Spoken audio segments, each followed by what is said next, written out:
रविवार को शिवसेना की दशहरा रैली के मौके पर पार्टी अध्यक्ष और महाराष्ट्र के सीएम उद्धव ठाकरे, पीएम मोदी, संघ प्रमुख मोहन भागवत और बिहार में बीजेपी द्वारा जारी किए गए घोषणा पत्र को लेकर जमकर बरसे।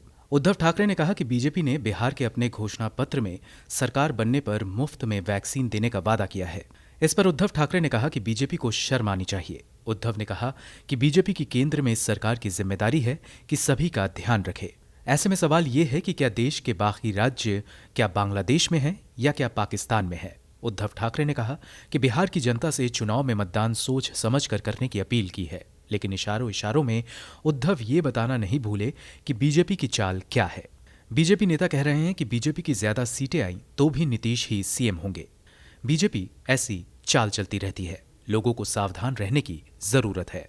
केंद्र सरकार और पीएम मोदी पर निशाना साधते हुए उद्धव ठाकरे ने कहा कि देश संकट में है और बीजेपी राजनीति कर रही है। देश किसी के बाप की जागीर नहीं है। जीएसटी को रद्द कर देना चाहिए। महाराष्ट्र का जीएसटी बकाया 38,000 करोड़ है, जो केंद्र ने अभी तक नहीं लौटाया है। महाराष्ट्र जैसे हालात दूसरे राज्यों के भी हैं। केंद्र सरकार को अपने शब्दों का मान रखना चाहिए। जीएसटी की प्रणाली का सबसे पहले शिवसेना ने ही विरोध किया था। सीएम उद्धव ठाकरे ने महाराष्ट्र के राज्यपाल भगत सिंह कोश्यारी का नाम ना लिए बिना संघ प्रमुख मोहन भागवत के भाषण का जिक्र करते हुए हिंदुत्व पर सवाल उठाने वालों पर जमकर हमला बोला है। उद्धव ने कहा कि शिवसेना और बाला साहेब का हिंदुत्व थाली बजाने वाला हिंदुत्व नहीं है। आरएसएस प्रमुख के भाषण का जिक्र करते हुए उद्धव ठाकरे बोले कि मोहन भागवत ने कहा कि हिंदुत्व को पूजा से जोड़कर संकुचित किया गया है।